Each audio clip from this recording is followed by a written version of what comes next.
Hello, नमस्कार, जय हिंद। आज की इस वीडियो में हम करेंगे कक्षा 8 विषय विज्ञान रहेगा और अध्याय इसमें है 14 विद्युत धारा के रासायनिक प्रभाव। तो इस वीडियो के माध्यम से हम इस पाठ को हम विज्ञान की पाठ्य पुस्तक में समझेंगे। जो इससे संबंधित मुख्य बातें हैं, जो बेसिक चीज़ें हैं, वो हम इस वीडियो में समझेंगे। तो अगर आपको ये वीडियो अच्छी लगे तो आप इसे लाइक कीजिए, चैनल को सब्सक्राइब कर लीजिए यदि आप नए आए हो, और बेल आइकन को दबाइए ताकि जो भी नई वीडियो आप आए वो आप तक सबसे पहले पहुंचे, और अपने दोस्तों को भी इसे शेयर कीजिए। तो चलिए शुरू करते हैं। विद्युत धारा के रासायनिक प्रभाव। इसमें विद्युत धारा के रासायनिक प्रभाव में जैसे आपके माता पिता अभिभावक हमेशा कहते होंगे, चेतावनी देते होंगे, बेटा आप गीले हाथों से किसी भी विद्युत यानी बिजली के से चलने वाले यंत्र को ना छुएं, ठीक है। या गीले हाथों से किसी विद्युत से चलने वाले, बिजली से चलने वाले यंत्र को जब हम छूते हैं तो वो हमारे लिए खतरनाक हो सकता है। तो ऐसा क्यों कहते हैं वो? तो वो ऐसा इसलिए बोलते हैं क्योंकि वो विद्युत से चलने वाली चीज़ें होती हैं, उनमें विद्युत धारा होती है, और जो पानी होता है वो विद्युत धारा का सुचालक होता है, ठीक है। तो सुचालक पदार्थ किसे कहते हैं, ये प्रश्न आ जाता है। सुचालक पदार्थ किसे कहते हैं? इसका आंसर आप लिखोगे, जो पदार्थ अपने में से विद्युत धारा को प्रवाहित होने देते हैं उन्हें सुचालक पदार्थ कहते हैं, ठीक है। तो ये आप लिखोगे इसमें सुचालक पदार्थ का आंसर। और इसके विपरीत ऐसे भी पदार्थ हैं जो विद्युत के कुचालक होते हैं या विद्युत के हीन चालक होते हैं। तो इसके विपरीत जो पदार्थ अपने में से विद्युत धारा को आसानी से प्रवाहित नहीं होने देते उन्हें विद्युत हीन चालक कहते हैं, ठीक है। विद्युत चालक और विद्युत हीन चालक आपने समझ लिए। इसमें ये आप इसकी परिभाषा लिख सकते हो। फिर उसके बाद है आपके पास, कोई भी पदार्थ विद्युत धारा को प्रवाहित होने देता है, यह हम संप्रेक्षित या टेस्टर हमने बनाया था छठी कक्षा में, ठीक है। तो संप्रेक्षित्र क्या है या टेस्टर क्या है, ये अगर आपके पास प्रश्न आता है।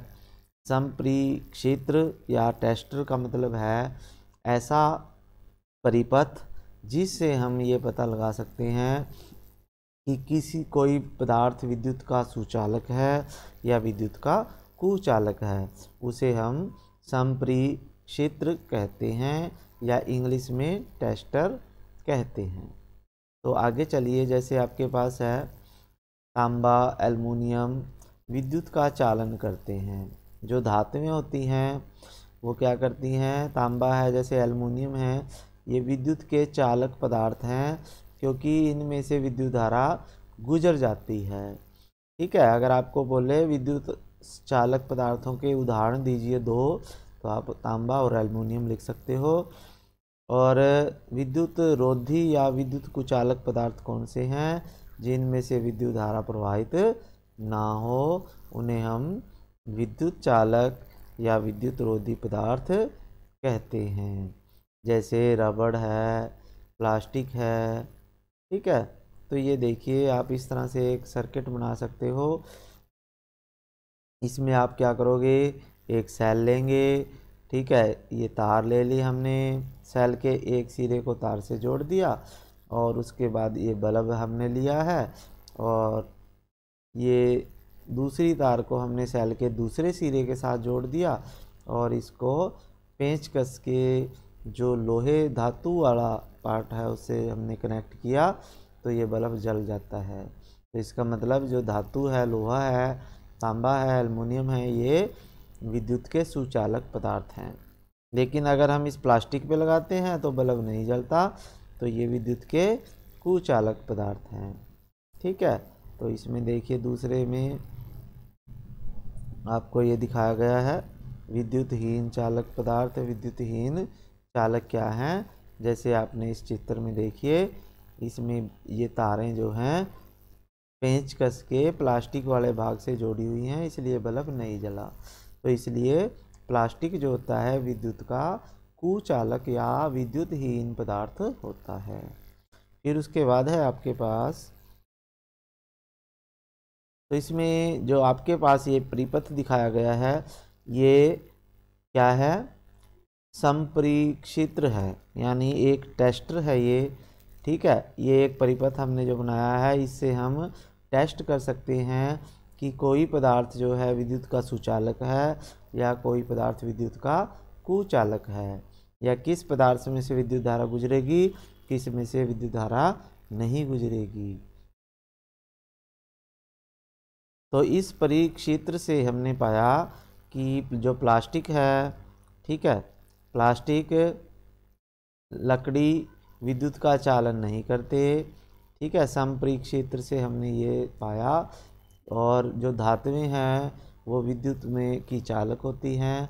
अब ठोस पदार्थों को तो हमने ऐसे देख लिया, तो अब हम द्रवों के बारे में भी देखेंगे कि द्रव पदार्थ विद्युत के सुचालक होते हैं या कुचालक होते हैं। ठीक है, तो ये इसमें आगे आएगा, क्या द्रव विद्युत चालन करते हैं, क्या द्रव विद्युत चालन करते हैं, तो ये देख लेते हैं। तो इसकी वीडियो आपको द्रवों का चालन, विद्युत चालन या विद्युत रोधी पदार्थ जो द्रव होते हैं, इसकी वीडियो मैंने डाली हुई है ग्रुप में, तो आप इसी ग्रुप पे जाके देख सकते हो। फिर उसके बाद है आपके पास,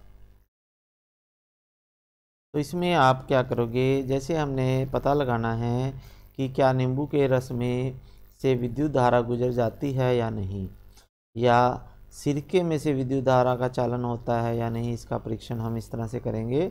हम क्या करेंगे, एक बर्तन लेंगे, जैसे ये नींबू का रस हमने लिया गया है। ठीक है, तो हमने नींबू का रस लिया इस बर्तन में, और हमने बैटरी ली है या सेल लिया है, ये जो सेल लगा हुआ है आपके पास यहाँ पे, और यहाँ पे एक बल्ब लगाना है, जैसे हमने पीछे संपरिक्षेत्र बनाया था वैसा ही है ये। तो उसकी दोनों तारें ये हमने विद्युत इसमें द्रव में डुबो दी, जो जैसे नींबू का रस है, इसकी जांच करनी है तो इसमें हमने डुबोई। तो यदि ये बल्ब जल जाता है तो ये सिरका जो है या नींबू का रस है वो विद्युत का चालन करता है, और यदि बल्ब दीप्त नहीं होता या बल्ब नहीं जलता तो ये विद्युत का कुचालक होता है। वैसे नींबू के रस में और सिरके में बल्ब जग जाता है, और जिससे ये सिद्ध होता है कि नींबू का रस जो है विद्युत का चालन करता है। तो इसी प्रकार से हम इस द्रव की जगह पे टैप से यानी टूंटी का पानी ले सकते हैं, तालाब का पानी ले सकते हैं, शुद्ध वर्षा का पानी ले सकते हैं। तो उनमें नींबू का रस है, जैसे दूध है, या इस तरह की चीज़ें जो हैं, उनमें हम ये परीक्षण करेंगे कि किस किस से विद्युत धारा गुजरती है, किस से नहीं होती। ठीक है, तो मैं आपको इसी चैनल पे ये वीडियो एक्टिविटी के माध्यम से मैंने बनाई हुई है, तो आप इसे देख सकते हो। इसमें आप सर्च कर सकते हो जाके कि द्रवों में विद्युत का चालन। ठीक है, तो इस तरह से आप ये क्रियाकलाप करके देखना घर पे। तो बाकी लेसन हम नेक्स्ट वीडियो में कराएंगे। ठीक है, तो तब तक के लिए आपको धन्यवाद। जय हिंद।